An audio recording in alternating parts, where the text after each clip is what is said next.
Hello everyone, it is time for this week's live stream. I want to thank Rogers Reef Food for supporting this channel and being a sponsor. Coral Magazine is the magazine that I run to help people become educated in what's going on with the reef keeping hobby. So hi guys, I see you popping up. At first I was like, nobody's here, that's so weird. So if you're not a subscriber to Coral Magazine, go to coralmagazine.com/Milev23. Also, I offer one-on-one consultation. If you need some help with your aquarium, I will do a video chat like we're doing right now, but I'll see you and I'll see your aquarium and we can be on the same phone call together.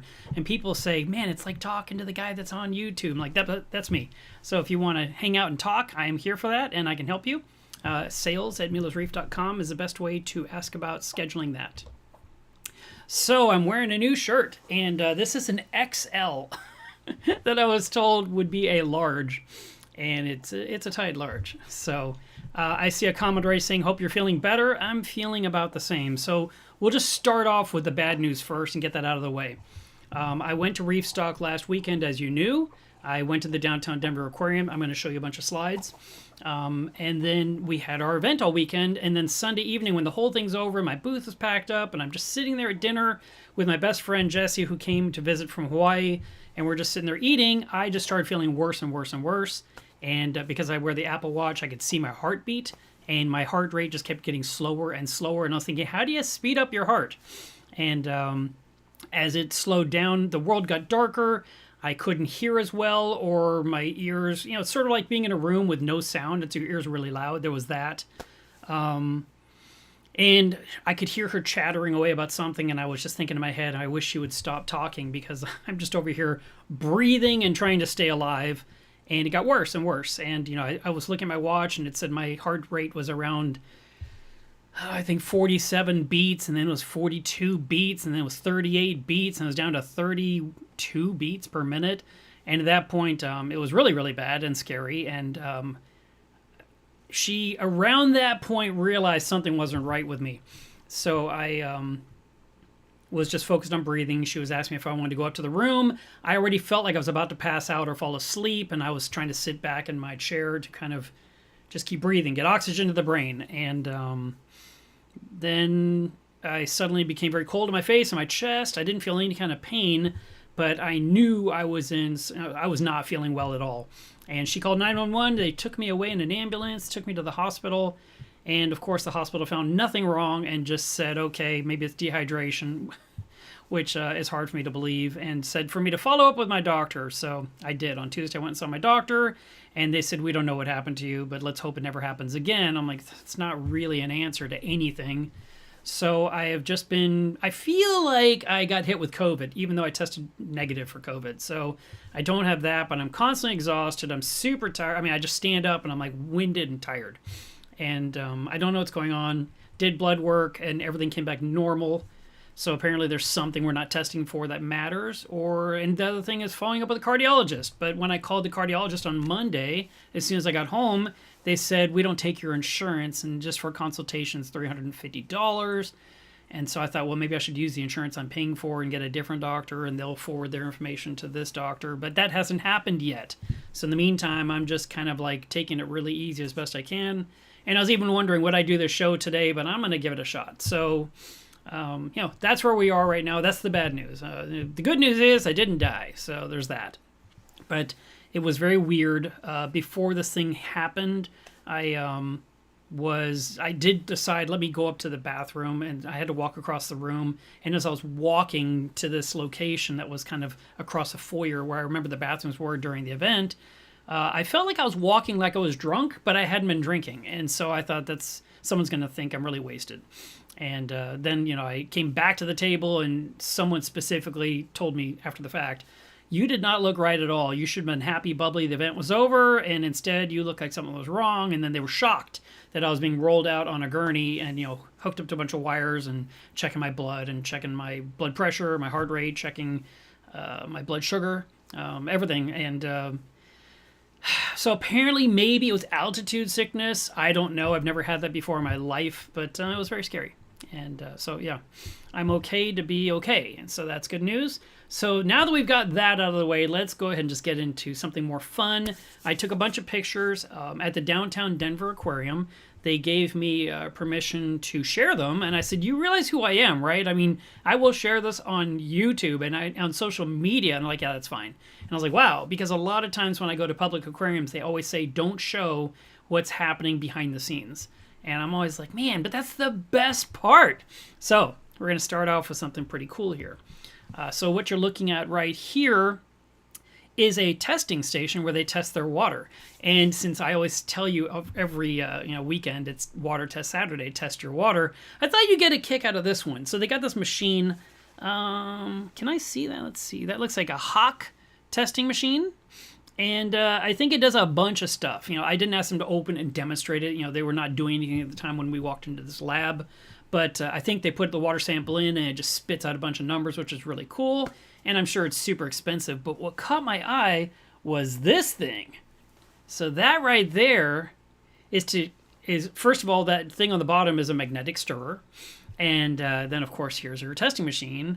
But this thing right here is to slurp up the fumes from testing your water. That is so cool. I mean, I have done certain tests where I think I smell ammonia. I don't know what's in those bottles. I just do what it says. It says 5 drops of this and 1 scoop of that, and I just do it. But to have this gizmo here that's showing me, like we're going to slurp away all the bad air so you don't get sick, I thought that was really neato. So I wanted to show that to you guys. That's the first thing I want to show you. This video is going to take forever. If I'm taking that long for one photograph, what is ahead?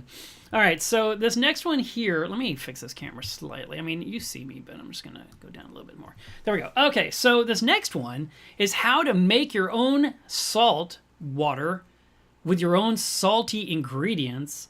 And this is to make a batch of 40,000 gallons. So if you've ever wanted to make 40,000 gallons of salt water, this is the recipe. And I was looking at it and I was just like, what am I seeing? So the first column is bags. So if you look at that very top line, you need 174 bags of sodium chloride. And I was like, well, how much is that? Are these 1,000-gallon bags of salt? And they said, that is 8,716 pounds of salt.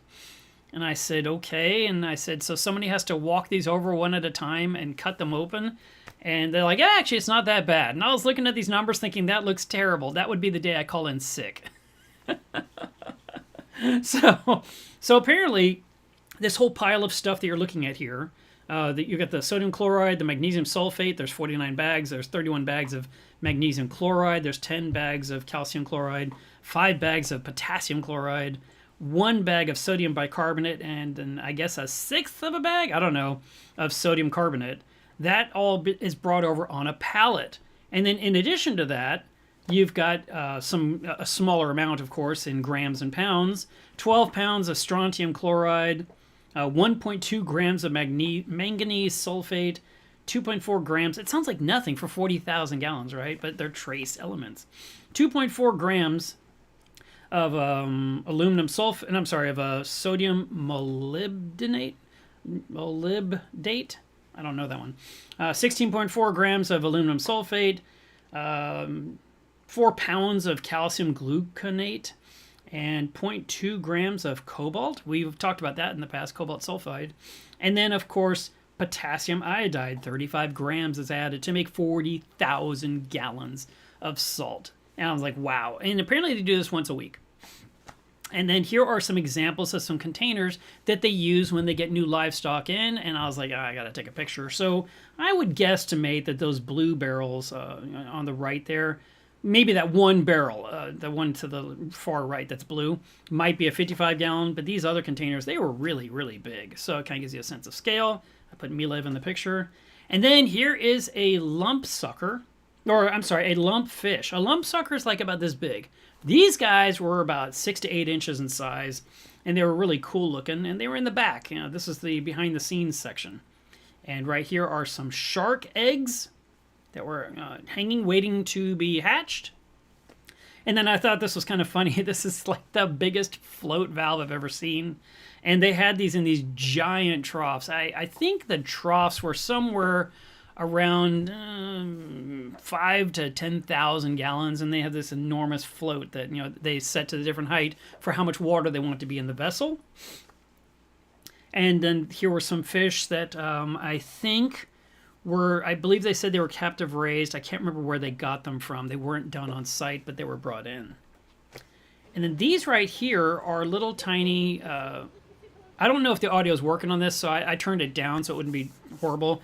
But these are baby moon jellies. I mean, itty bitty tiny little specks of life that they're growing out. And they're growing them out from these discs that are in the back that I didn't quite understand. I don't, they said it came from that, but I don't know what is on that, or if that is I don't think that's the creature. I don't know what it was, but they're growing moon jellies. And then here are a few jellyfish and a chrysalis. And here you can kind of see one a little bit better. I thought they were kind of neat because they're all bent looking. I loved this sign, the top secret quarantine lab. I mean, this is where we were looking at all those things. And I just said, so I went in there and I took pictures of everything at the top secret lab. But apparently this was part of a maybe a television broadcast, and they just loved it and kept it and never took it down again. Just thought it'd be fun. So they always work in that lab, and they joke about the entrance point. So now I'm behind the scenes of these huge exhibits, and I asked them, how big is this one? How big is that one? How big is the next one? And of course, I don't remember anything they said, so I apologize. But this might have been like 70,000 gallons, and you can see there's some rays in there, some bullnose, cow nose rays, and we also saw, well, you're going to see more. There were some of these huge chambers that were used for biomedia, for skimming. They were just enormous and rather loud, actually. It was pretty loud in the background there. And then there's Jesse down there in the bottom right. The Rob Berna was in charge of all their fish livestock. That's his job, is to maintain the fish populations. And I know he has a more important title than that, but that's what I remember.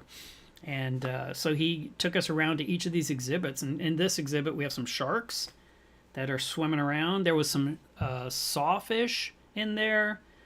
There was the black tip shark. There was the reef shark. So I just did my best from above getting a few photographs, and they're really, really pretty to look at. And then we got to go behind one of the reef exhibits. This one here, of course, when you're looking at it as a consumer or as a visitor, it's going to be from the front window. And here we are above it, way above, looking down inside the reef. And this one here is probably maybe 500 or so gallons, possibly, maybe a little bit more. And I just took a series of pictures, so there's nothing specific here. It was really nice to see all the anthias in there, and there was corals on the wall that are growing in. That's a huge sohal, if you notice in the lower left part of the photograph. And, shooting through ripples is not going to look as clear. This here caught my eye. So this gizmo right that you're looking at, if you look super close at the top, you'll see that there's water pouring in. And then it goes into this bucket, and then it comes out the bottom of this bucket through that section there, and then it trickles into the tank. And I asked what it was for, and I was thinking it was, it seemed to be too much water for kalkwasser, and they said that was their feeding system to keep the anthias fed constantly. So I didn't ask exactly how it worked, but I got the general principle. You put food in this container, and you add water to it, and then the food that's sitting in the container, the copepods and whatnot, would then be flushed through the tubing and constantly dropping in food for these fish to pursue and consume throughout the day. So it's not just 1 or 2 meal times, it's a constant barrage of food just always coming in. And then this right here, you can't tell what that is, but that is a huge clam. And that clam came from Jake Adams, which is now being cared for at the Denver Aquarium, which is really cool. You'll see a better picture of it later. Then this was the other reef tank. This one here I know a lot about because I visited this place before in the past, and I heard a presentation about this exhibit. So this one right here, I say I know a lot more, but I don't know enough, okay? It's not my place to know everything about everything, but I have visited this one in the past, and I learned about that this tank specifically, it's really tall. It's something like 10 or 12 feet tall from the bottom of the tank all the way to the rim you're looking at right there. And all the drains are in the bottom of the tank. And the reason I never forgot this story is because they said that if there was a power outage, that this tank potentially could drain to the bottom because everything is underneath it. Like all the equipment, everything's downstairs in the basement. That's where all the filtration is, where the pumps are, everything. And so, of course, the whole facility, but specifically this exhibit, is being well cared for, guarded, and they make sure they have automatic power switches and a power outage where it goes straight to generator and will not drain all that water out of the tank. I mean, that's a crazy way to design a tank to where the bottom can just drain everything out, which is why my 400-gallon has no bulkheads in the bottom. I only have bulkheads in the external overflow box because I want the box of water to hold water at all times, and I never wanted to run the risk that a low bulkhead, you know, in the back wall or down lower or down in the bottom panel could potentially break off and just, you know, dump 400 gallons out of the tank and leave it dry. So anyway, I knew about that, and so here we are looking at this, and there's a whole rockscape that's kind of like in a moon shape, if that makes sense, you know, like a sliver of a moon. And there's all these corals, especially around the top, and this exhibit specifically is being lit with 10 1,000 watt metal halides. They're still using metal halides instead of LEDs because I haven't found anything that can do as well a job for the height of this exhibit. So you can see the reflections of all the squares from all the lighting. I'm guessing those are all Luminarcs. I didn't ask what brand they were. And then you can see the corals, some of them are broached the surface and others are down within the water column. Here's a little bit of video, and there's, well, I'll come back to that in a second. I can't believe you're using metal halides. But there was some very recognizable pieces in there. There's some scroll coral, there was some Montipora in there, there was some elkhorn coral, and then there's all your light fixtures. Those might not be Luminarcs, actually. You sound like me. I did that forever. More Acropora and Montipora. More scroll. So that right there, that spot that you're looking at is actually where they called it cat's coral. I think that's Pacillopora.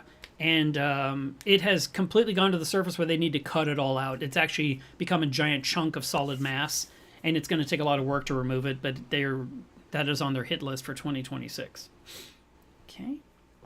And then this was that other tank you saw before with the clam from Jake Adams and the auto feeder for the Anthias. And, you know, the other fish too, but but specifically for the Anthias. I was trying out a filter on the lens versus without. You know, I wasn't sure whether the lighting needed a filter on it or not. And then this exhibit was another tank further down the wall. This was filled with these enormous lionfish. And I did ask, were these rescues? Did they purchase them for the exhibit? And he said it's actually a little bit of both. So, yeah, they have these huge lions in there. And there's leather corals, and there's bird's nest, and different types we're familiar with. There's also some softies in there. And again, metal halides. I caught my eye on this Montipora, very, very pretty. It's got blue polyps, and blue tips, and green polyps. Sorry, said the wrong thing. Actually, I see like it's a rainbow because there's like green polyps and yellow polyps. I don't know what I'm looking at. Rainbow? Not sure. Maybe you guys recognize it. But it was doing really well. But you know, the funny thing I was thinking, it's too bad that they're not seeing these corals. You know, the people that are standing outside the window because they're all up at the top. But it turns out that when you go to look at the tank from the front, because of the water at the top, you're seeing all the reef in the reflections, which is really cool. So as you look at the wall of rock and the different corals, and you see the fish, and you look up and up and up, and then you see some, profiles of corals, but then you look on the water, and you can actually see all the different corals. So you'll be seeing that here in a minute. Here was another type of Acropora. And here's that exhibit again from another angle. And here I'm trying to zoom in on that Pacillopora. Give me a second here. Right there. See, it's covered in algae at the top because it's got no water flow. It's outgrown the tank. Now we're looking at the tank from the front, and there is that Pacillopora in the upper left corner. You can see a sohal, but right there, that fish with the orange snout, that is a bird wrasse. That is a female bird wrasse. Keep that in mind because I'm going to show you the male here in a moment. It's a completely different color, but we're talking about this fish right here. Okay? So female bird wrasse. male bird wrasse. What a difference, right? I mean, completely different color. And the coolest part for me was that they were hanging out together. And I just loved that. I thought that looked so neato. So I had to get that. And I have seen one of these before at the Waikiki Aquarium, and it had this massive growth on its snout, its nose. And it was really, really tall, and just it sort of looked like a beehive was on it. And I was thinking, that isn't right. That's a tumor or something. But this one here, maybe that's the normal look. I have never Googled this fish. I don't know anything about it. I've never kept one. But I tend to see the males looking like that to some degree. But that female is completely different. And then here is a sawfish, which are critically endangered. Absolutely not something you can collect. Public aquariums are keeping them to keep the species alive. They're working hard to reproduce them. There is a sawfish project that people donate to keep it going. Very interesting animals. I did ask if the saw was used for the feeding process. Like, do they drop in, I don't know, a giant fish of some kind, like a tuna or something, and then the thing just takes its saw and just shreds and then eats a bunch of chunky meat? And they're like, no, it doesn't do that. It has a mouth, and they bring food. You know, they teach the fish to target feed, to come to a spot to feed. They give them different pieces of fish, but they don't use that saw for any purpose in the aquarium. Now, they can use it defensively, and they can also use it to sift the sand looking for things to eat, but because they're in a huge aquarium, they're getting plenty of food. They don't actually have to do much of the hunting or self-protection. Then here are some nettles, sea nettles, I think they're called. Definitely not moon jellies. I might have that incorrect in my mind, but here, I think this will look better when I use my filter to kind of get rid of some of the blue. They're really, really pretty. And then here are some moon jellies. And then this was the touch tank for the kids. And I really liked this one ray or stingray. I think it was like a leopard spot or something like that. I'm not sure what it was called, and no one was around for me to ask. But all the little ones are cow nose rays. And then I started walking through the exhibit and took a few pictures here and there. This is the Colorado State fish. It's a trout. So I know some of you guys are fishermen and like to capture food. So there you go. And then they had some really nicely designed systems where you could walk up to the tank. I mean, it looked like you could drop food in the top, which of course they don't want you to do. But some of these tanks were open top, which was interesting to me.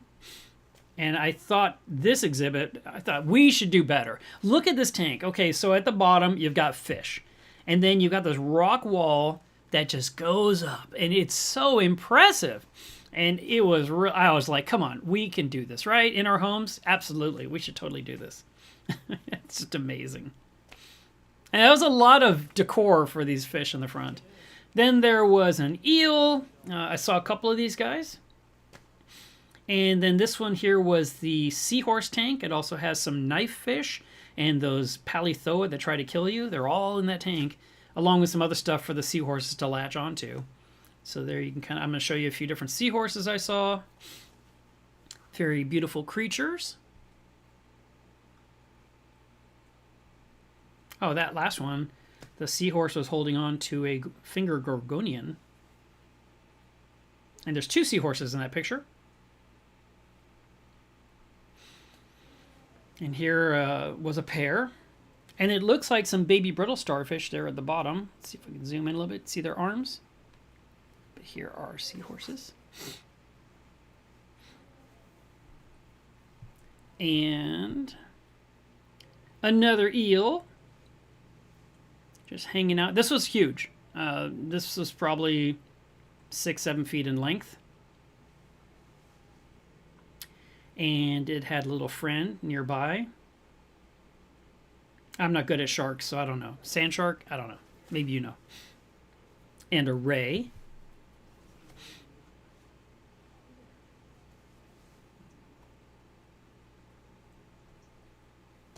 This exhibit caught my eye, and I was enamored.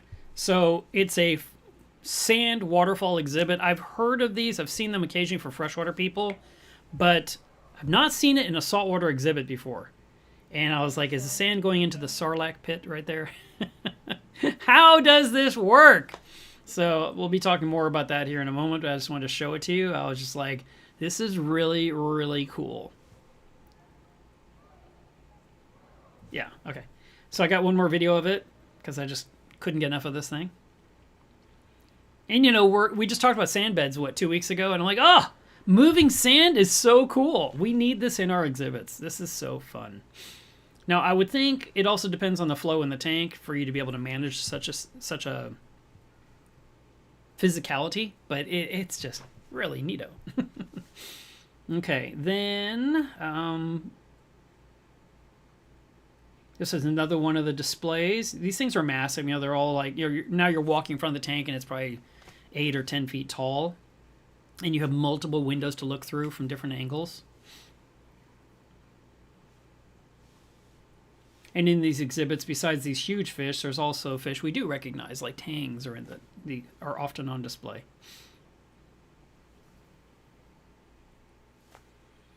Here are more the lumpfish, which I really appreciated. You know, that they were in different colors, like this one that was super red. It's coming up here in a moment. And then you see anemones in there and starfish. This is a cold water exhibit, and I believe those macroalgae were alive. But look at that red one. That's cool. If Stu is here, he should get one for his aquarium. Assuming such a massive fish can live in his tank and not eat everything else. That acrylic was easily 2 inches thick.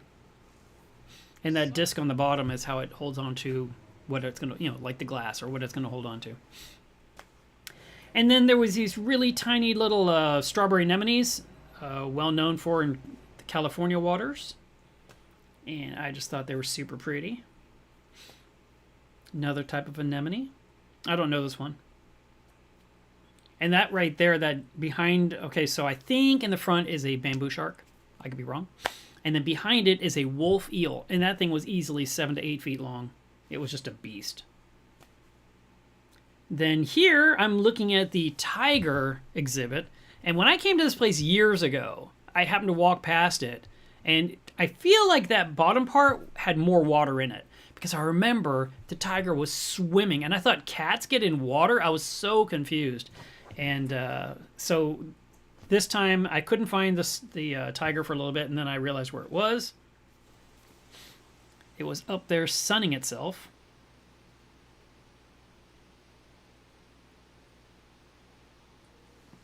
And it's kind of upside down.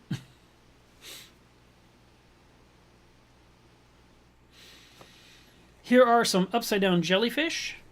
They had a specific tank for these. And here is a picture of the group. Oh, video of the group.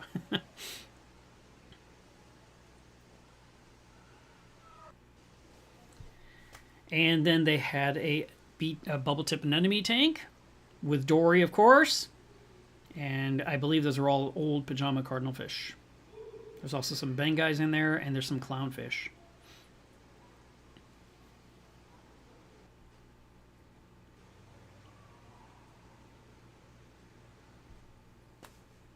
And this is one of those sloped front aquariums where you can kind of look down, and they had a bunch of mushrooms in the background. There was a few fish in there, and there was these tube anemones.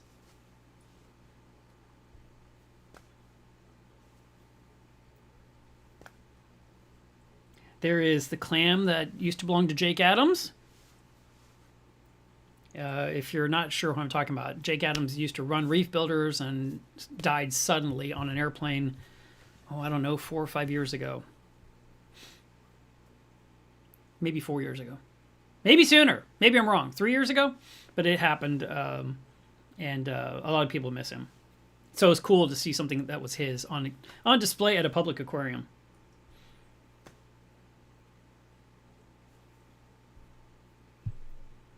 Okay, so let me tell you about this exhibit now. I told you I know a lot about this tank. Like I said, it's really tall and there's holes in the bottom. You see that section in the left of this photograph? There's some video of it as well. But see how it's really dark, like a cave? You're like, why would there be this weird cave back there? Is this, doing something? Well, what I heard when I heard the presentation about this tank in the past was that was a way for a human being to go down inside the tank and then slide through, squish through there. They'd have to be really thin to squish through there. So because all that rock that's in there, it's not stacked. It's actually tied on to FRP.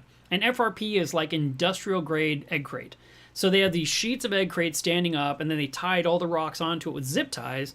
And if any came off or if they had to make any changes, someone would have to get into that slit and go in the back and tie more rock onto the exhibit to fix whatever is not right. So that was a really cool thing to see. It still existed, 10 years later from when I first learned about it.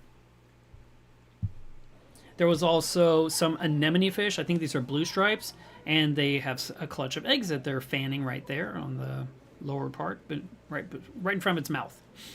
So that was kind of nice to see.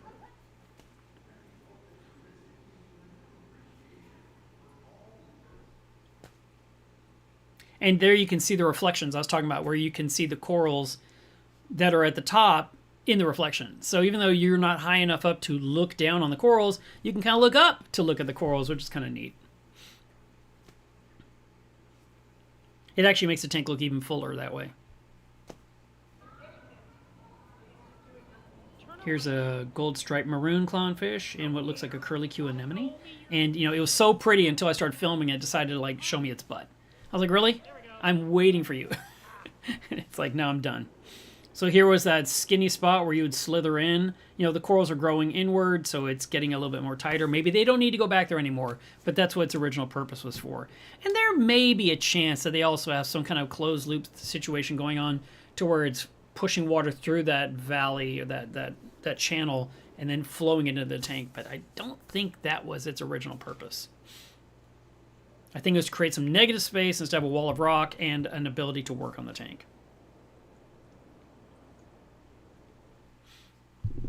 Here are those enormous lionfish. So big.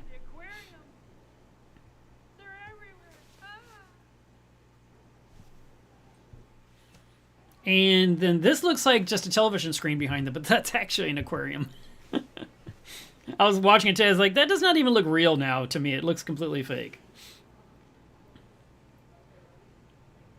Now, the spot where they're standing, there's these big circles of either glass or acrylic that you stand on, and beneath you'll see like the sawfish or the shark or different ones going underneath will swim under, and you can see them from above, which is kind of fun. It's great for the kids. Then, of course, I met a mermaid, and she told me, come sit with her. So I did, and she told me how to point my toes or point my fin and put my hands together like a good mermaid. And that was it for the Downtown Denver Aquarium. So there you go. All right, now that we've done all that, I wanted to show you some things from the show. Let me scoot this up just a little bit higher. Okay. Things that I got out of the show. I want to talk about fish food for a second. I had a guy talking to me, and he says, Mark, because I was talking about the baby crocs. And he said, I've got food that I just bought from this booth. Follow me. So I bought this jar. It's probably like 10 or 12 bucks for this thing. It's from Aquarium Co-op, which is a freshwater channel I'm familiar with. And this is the Magic Small Fish Feed. It's tiny food made with high protein. It literally looks like dust on the photograph here. And it says it stays suspended in the water, and it's for feeding nanofish, fry, and shrimp. And so I thought, well, I need something for their tiny mouths because they are such small fish. I mean, the fish maximum size I've measured was, with the tail, was 7/8 of an inch long. And their mouths, I mean, their mouths kind of point upward. So I feel like they want to get food off the surface of the water. They never try to get food off the bottom of the tank, ever. If the food finally hits the bottom, it's like, they don't care about the 5-second rule. They're like, nope, that's it. It's no longer viable, and so I have to siphon it out. So I got this to try out. Then I went to Reef Nutrition, was talking to them about my situation of what I'm doing, and I learned about all of their different TDOs. So there is a standard TDO, which of course I did not bring over here. But for the last month or two, I have been crushing the small pellet TDO into dust to feed these adult fish behind me. And I said to him, I found out, or someone told me, maybe on the channel, that you can buy TDO dust. And they're like, oh, yeah, absolutely. And he showed me this. So this is TDO A. And this is their Chroma Boost. So it's a top-dressed food that is designed to feed fish that is very nutrient-rich. It's got something in here I've never heard of called Haematococcus algae. I'm sure I said that wrong. And so this has crude protein and fats, and it's supposed to be color enhancing for your fish, right? This one right here is size A, like I told you. Size A is smaller than a rotifer. So if you were looking for food to fit tiny mouths, I mean that tiniest of mouths, which would be barely hatched clownfish, for example, you know, that the clownfish fry that just released, those fish are normally during the first week or two, if I remember correctly, would eat rotifers that are gut loaded with phytoplankton. And rotifers to me are like a piece of dust. It's just this dust going through the water column. It's got phytoplankton inside of its gut, and the fish eats the dust to consume the phytoplankton instead of trying to chase down a phytoplankton cell. So this is smaller than the dust that eats the phytoplankton. Then you go from size A to size B1. B1 is baby brine shrimp size, which means you take brine shrimp eggs, like I've been doing for the last 6 months, and you breed them for 24 hours, and then you harvest them. And those baby brine shrimp have a yolk sac connected, so they're still very nutritious. This right here is the size of baby brine shrimp. Then you go from B1 to B2, and this would be a slightly larger version of a brine shrimp for the fish to consume. And then finally, you can go to this one here, which is still very small, which says extra small on the bottom right there. And this one here, and by the way, let me do some microns for you because maybe that'll help with some of the math here. This one here, rotifer size, it says it's for fish that are 1/4 of an inch and up, 1/4 of an inch. It says the granule size is 75 to 250 microns. Okay. Version B is 250 to 360 microns. Your filter sock is 200 microns. So this one right here would be caught in your filter sock because it's 250 to 360. Then the B2 is 360 to 650 microns. We're still less than a millimeter. And then finally, the extra small TDO is 580 to 840 microns. And as far as I know, 1,000 microns is 1 millimeter. So that kind of gives you a sense of scale. And I just thought, okay, this is really cool. So the idea was that perhaps maybe I can use this instead of raising baby brine shrimp every day of my life for the rest of my life. Maybe. Which would be nice for these, because they keep making new babies. And the new babies have tiny mouths. I'm trying to make sure they're fed. And then in theory, something this size, or maybe the B2, would be a good choice when people start buying Me Loves Muggles, the fish I'm selling, because this food here will fit their tiny mouths. This one here says it's rated for fish that are 3/4 of an inch to 1 inch in size. So this may be right in their wheelhouse for what I call adult-ish, juvenile adults. I mean, I don't know how old a fish has to be adult with this species, but I would say that, 1 year is adult. I mean, these guys, I had them for 2 to 3 months old, and they were laying eggs and making more of themselves. And I felt like those are juveniles. Like, why are these sub-adults making more of themselves so early? Which was crazy to me. All right. So that's about food. Then I went to Julian Sprung's booth, and I bought myself some mangroves. And these are the kind with the leaves coming off already, and they've been sitting in a bag with a little bit of water since I came home because I've been focused on my health. And the plan is to set up a nicer exhibit of Me Loves Muggles with the mangroves in there and some other stuff. So the other thing I got, we were talking about this a couple of weeks ago. This is some miracle mud. So I came home with about 2 of these basically to put in the bottom of the tank, and then I will put something on top. One of the things Lang recommended was maybe crushed coral, but I don't know if I want to use crushed coral. Even though I could, I don't know if I want to. I might just want to put sand on top. But the principle of miracle mud is that normally you put it in trays, and then every 8 months you take the tray out and you put a new tray in, and you're always putting in some new stuff. But the idea of using this should do well with the mangroves that I want to grow, which is exciting because I want to have some nice trees in the background behind me here. And then I took it a step further because of the video you saw earlier. So one of the booths was selling this, and this was their smallest one. and I said I need it. So this right here is a sand waterfall tank. There actually is a tank in here. So I might be using this tank, maybe, for the babies. And then the other tank for the adults. I haven't decided. But inside the tank is this sculpture that you would then put the sand in the bottom, and it will do the waterfall effect, or the sand fall effect, and just keep it going. And TSA made me unpack this because they wanted to know what was in the sand vials. I guess it looked like 2 vials of cocaine. And so they had to do all their testing. I was like, yep, you're good to go. So anyway, this comes with everything you need. It comes with the glass box. It comes with the light. It comes with the pump. It comes with the sand and the sculpture. And I was thinking, you can see in this picture, there's a lot of greenery. And I was thinking, this might be a great time for me to put some Callirpa in the tank with those guys. And since they can handle full salt water, because I've had one in a tank right now at 35 ppt for like 3-4 months now, they can handle full salt water.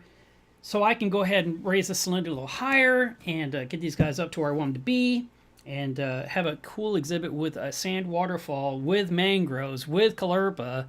Just have a really pretty exhibit. So that's kind of a neat idea. I also think, because I have so many of the muggles, that I might put some in my refugium under the 400-gallon, because why not? That's a perfectly fine area for them to live and exist. And now because I've got this kind of feed, or I've got this kind of feed, I can probably feed them adequately in those tanks and keep them to where they continue to live. And if they want to breed in the refugium and make more of themselves, the only challenge will be is that the little tiny itty-bitty babies, they absolutely have to be on the A, or they have to be on baby brine shrimp. And that means I've got to have food to give them in the refugium zone. So I'm kind of literally heavily feeding a section of my sump that I normally would never feed. I would just let the raw tank water take care of it. But when you're trying to keep any kind of animal alive, you have to have food that fits their mouth. And if you have little tiny mouths, but you have food that's going too large, they're not going to like gnaw on it. Now, there is one caveat to that, and it's something we never talk about. You don't hear people talking about it, but flake food is another thing that we use, or we used to use. And flake food could work with these guys because it would give them a little leaf to nibble at and just kind of eat like our tangs eat nori, for example. So there is a chance that flake food would stay in suspension. These muggles would go chew on that. But again, not the babies, not the little tiny things that look like a speck of an ant. Those guys are going to need primary food attention. But I have options now. I've got more foods here I can try out and use and see what happens. Because, when I was first talking about, making these fish, it was just for a project for an article. But then Matt was saying, you should sell the fish. And I was like, okay. And he says, are you feeding them anything besides baby brine shrimp? I'm like, no. And he's like, you can't sell fish like that. The person receiving has to have baby brine shrimp going, because they'll immediately starve to death. And I was like, oh, I had not thought about that, because I'm not a fish seller. So that's why I want to make sure I have them on some kind of food.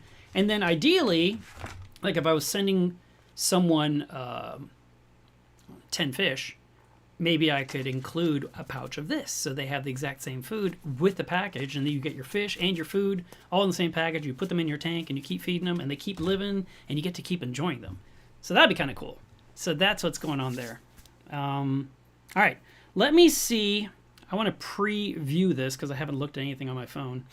On my iPad, to see what I have to share from Reef Stock. Okay, so let me jump to this real quick. This right here is a new product from Tunzi. So there's a power head at the bottom, but it's the white thing at the top that is new. And that white thing will, I think that is a carbon fiber rod going down to the pump, to the power head. And this rod will keep turning back and forth.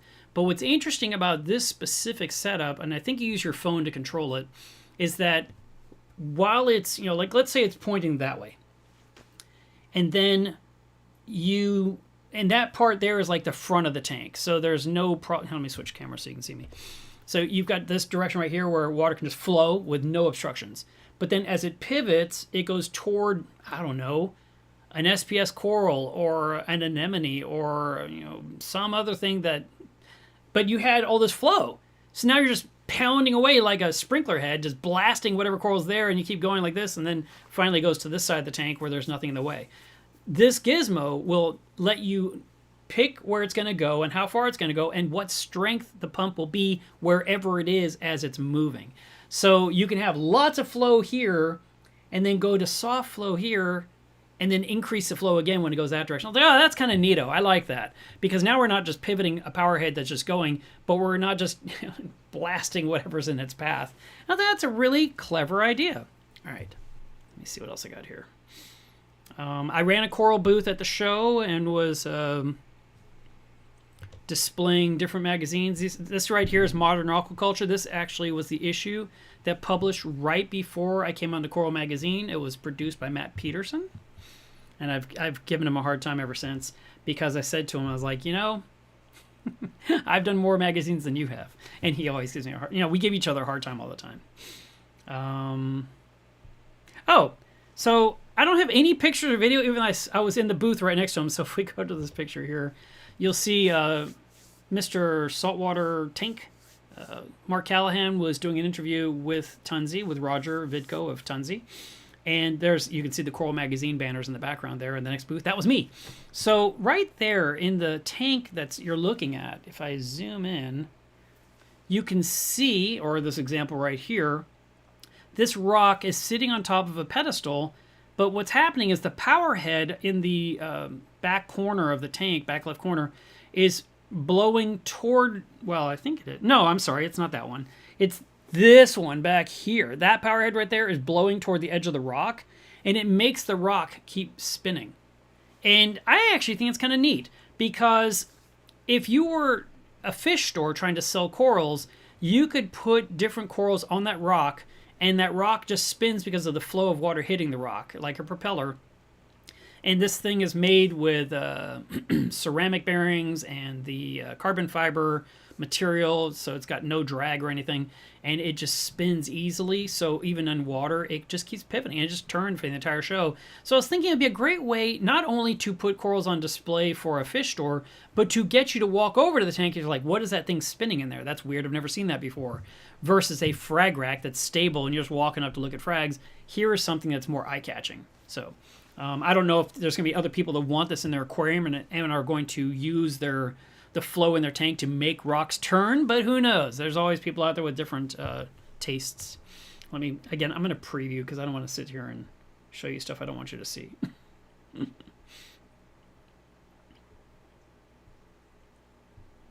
I spoke on Sunday about sumps and plumbing. This was a magazine that I was giving away at the show for the freshwater people. And I said, okay, thank God it's got cartoon characters in the front. I can help get rid of these magazines. This was a really pretty anemone. I think I tried to take a few pictures of it. And this one here, there might be a video of it, was just tumbling away. So I think it's just a long tentacle anemone. But it's kind of a cool little tumbleweed. I was like, all right. In its own tank, it could do that all day long. Of course, it's going to hold on at some point and not do that. But it was kind of, neat to look at. All right, let's see what else I got here. Saw some very pretty torches.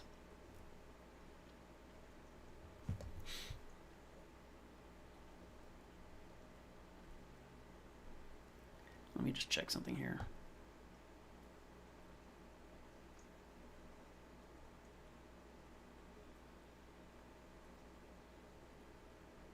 Yeah, this looks fine. Okay, I'm just peeking ahead here and make sure I'm not sharing anything you don't need to see. So we'll go back to this one here. All right, here we go. So torches, and then there was some micromusa, or acans, as I still refer to them as, because that feels like an acan to me. Some pretty Recordia. Let me turn that black, it looks better. And that's a terrible shot. This was a pretty Montipora, probably a Montipora undata, and I forget what he called it, but it had a nickname. It's an encrusting Montipora, if you don't know that. And there's some candy cane and some Favias there and some digitata there. This right here is another Acropora. You can see all the polyp extension. Looks really, really happy. That one there, I don't know what it was, but I think it's in the Chalice family.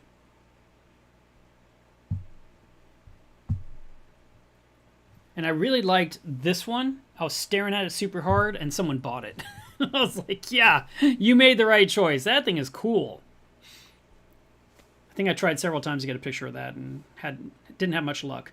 I really like these guys. They told me what they were. Welsophilia? I don't know. But I kind of like them all.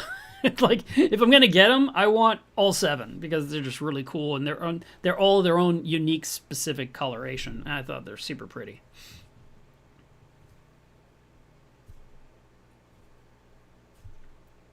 And then this right here is one of those tiny, tiny all-in-one tank, or what does he call them? From P&W, the ones that are like, hold 40 ounces of water total, including the sump underneath. So in this picture you're looking at, there's Gorgonia in the upper left. There is a Trimagoby right there. That's a fish right there. There is a bounce mushroom in there, some pallies in there, a fungia on the bottom. Just a bunch of different bits of life, right? Then I tried to use my filter on the front to see if I could see anything any better.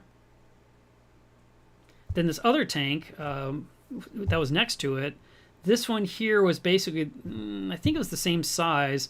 This one had recorded and has a little clam there in the front. And apparently that clam's been living in this tank for over a year, which is remarkable.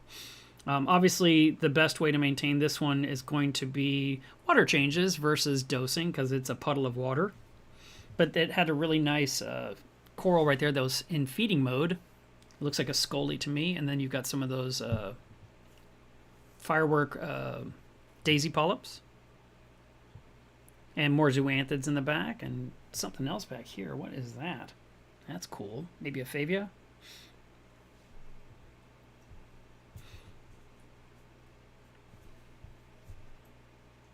So there's the little tanks right there. Side by that's the 2 tanks I was just showing you the last 10 pictures of, where they're just so tiny. See the little sump underneath? And they actually have water flowing through the bottom, and it goes through media, and there's a return pump, there's a tiny heater. It's the whole caboodle.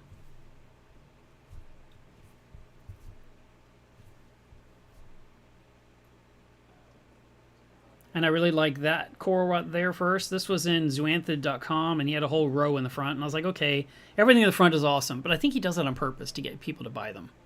Oh, I see someone said that's a Godzilla mushroom. I did not know that. Thank you, William.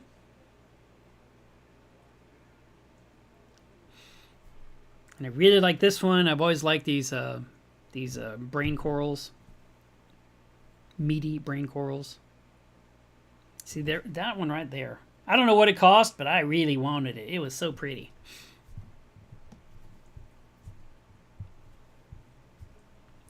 Then we had a dinner. This is a new product that we'll have a blog about it on coralmagazine.com on the website. This is a new product from Two Little Fishies, and I'm sharing the news with you now because I got to see it at the show. This is one of those kits where you get the glue and the sand to weld your rocks together, and it comes in the white look to match white Marco rock, and they have the purple look for when you're bonding purple-looking rock, like what do they call it? Life rock from Carib Sea, for example. So you can buy this entire kit and get everything all inside one pouch, or even larger. So this one here is the purple color. That's why all the media in there is purplish, and it's got the purple on the label, and it says CS. And then here is a larger version where you get the big bag of powder and the big bottle of glue. The glue is cyanoacrylate, but it's the liquid kind. It's very watery. And you would just put some glue on the spot where the two rocks are touching, and you add the sand, and it instantly bonds, and it just welds together. This is for putting dry rock together. And this was the foyer area of the show, and I took a photo from above, kind of give you a little bit of a view. And then I was in the room next to it. And then this is the end. They were doing reef therapy, and so I got to see that. Oh, wait, there might be a little bit more after this. That's an osmolator. Richard Ross gave a presentation about flow in the aquarium, and he was explaining the different techniques he's using in a very packed aquarium. And he uses a lot of power heads, a lot more than I would have expected. He's got a ton of nozzles on the top of the tank blowing in from all different angles, and he just points them wherever he needs them. As he makes changes in the tank, he'll move the nozzle to a new area to hit that area, because now there's a space that needs it. And this was the room I was in, and there was probably another 40 vendors in here probably. This was the water system for the show. This right here was by SpectraPure. I believe they're based out of Phoenix, Arizona. And this monster system that you're looking at could produce 5,000 gallons per day. That on the back are 2,500 gallon per day membranes, those two silver things.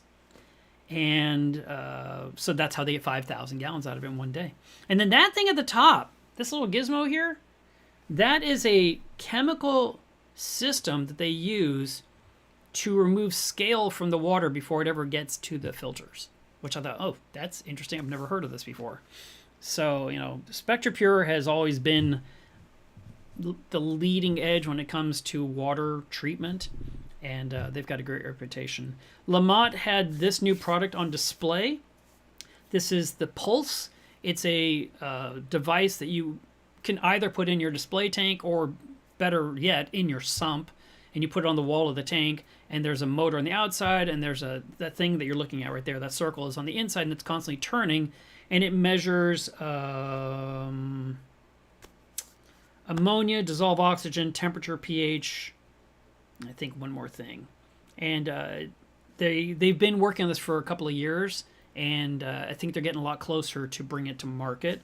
It's not testing everything. I know you're like, oh, this is awesome, it's going to do it all. It's like, well, it's going to do a lot of things. But what it's primarily going to do is make sure there's enough oxygen in the tank, and I would say a key feature is to know the ammonia level in your tank, because if the ammonia gets too high, it's going to start killing fish. And then as fish die, more ammonia, and then you start killing corals. So this was a monitoring system that uses a disc you put in there and once a month. And you know, so that was new to the market. Here is the Miracle Mud in a tray that I was talking about before. And that's the carpet. Yeah, so this is the end. They were filming a live stream for the entire weekend from this booth for reef therapy. And I just watched them for a little bit at the end of the show. So that gives you everything. So I think that's everything for today. We've been talking for an hour. I'm already breathless, but that's partially because of my health situation right now. But I'd be happy to answer any questions if you have any. I hope you enjoyed this little tour of the Denver Aquarium, and then a little bit of reef stock as well. Because, yeah, it was fun. I might take that Denver stuff and just slap it together into a short video and stick it on this channel. So it won't have nearly the narration that you just lived through on this live stream. But, you know, it's got enough pretty stuff in there. I think that'd be a nice little video. Oh, I also wanted to show you something today. Let me grab it off my phone because it made me laugh. And I did ask permission before I stole this. And I was told, yes, you can use it. So send that to my computer. And I want the other one too, because it's just hilarious.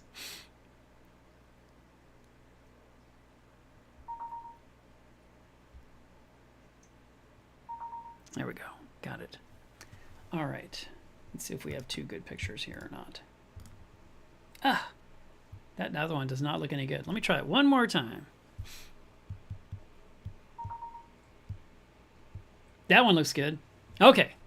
So, I will tell you the source of this was Richard Ross, who is very funny. And he told me, because I said, what's going on here? So I'm going to throw it on the screen. So we've got a guy that says, forget testing. Thoughts and prayers are the key to a successful reef. And you've got a box of trash with all the testing stuff in it. And this was brought to you by Big Reefing. And I was just like, this is hilarious, because we were always doing water test Saturday, and here he's got this thing that says, you don't need to test. All you need are thoughts and prayers. So then I wanted to show you this one. Wish I could scoot myself over to the side a little bit. I guess I can force myself to move my chair over. So this one here is another thoughts and prayers. Professional reef intervention services. Your reef deserves faith. Your reef deserves hope. I will pray for your reef, 100% guaranteed, fast, effective, faith-based support. We can help with tank crashes and recoveries, low trace elements, algae infestations, parameter instability, fish illness and loss of appetite, dinoflagellates and cyanobacteria, coral health and fading colors, pest and parasite issues. Premium services you can get from Big Reefing. Emergency midnight prayer sessions, long-distance reef blessings, intensive healing interventions, frag tank benedictions, miracle nutrient reduction, and reef renewal retreats. Oh my God, it's so hilarious. So anyway, I just want to remind you guys that today is Water Test Saturday, and we're not taking any of that seriously because, oh my goodness, please do test your water. Do not listen to Richard Ross. He's wrong. Thoughts and prayers are not going to keep your fish alive and well. There's just no way. I always encourage you guys to test on Saturday because it just makes sense. It's your day off from work, hopefully. And it's your chance to make sure everything in your aquarium is doing well and catch it on early. If you don't keep up with the water testing and things start going south, first thing you'll do is test your water to find out what has gone south. And then you'll start making the corrections. But if you'd caught it earlier, the livestock could have survived what was going on without any, it wouldn't have noticed. It would have been fine because you made an adjustment. You corrected the alkalinity or you added some nitrate to the system before the dinoflagellates took over. But if you don't know these numbers and you're just doing the whole faith system of it's fine, everything looks fine, I don't need to test, I don't believe in testing, well, then you better start believing in thoughts and prayers because that's all you're going to have to work with. All right, guys, I hope you have a great weekend and I will see you again next week. Bye.